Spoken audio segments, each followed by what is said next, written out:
Welcome to the Tech Egg. Don't get scrambled. Enjoy the video. You start by preparing what you'll embed.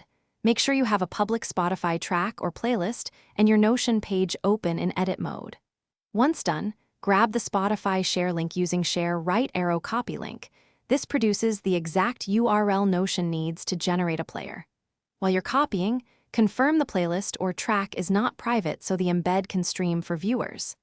Next, switch to Notion and position your cursor where the embedded player should appear so you can insert the link immediately.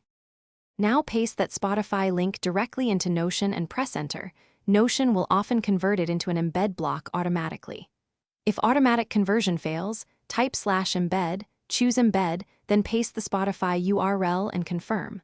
Once embedded, adjust size and layout. Drag block handles to resize, enable full width for a wider player, or add a caption for context.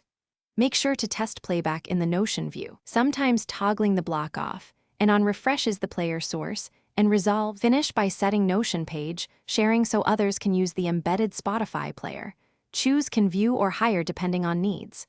Then test playback on another device or browser to confirm audio, controls, and login prompts behave as expected. If the player shows a blank frame or won't play, refresh the page and repaste the link first. Make sure cookies or privacy extensions aren't blocking third-party embeds.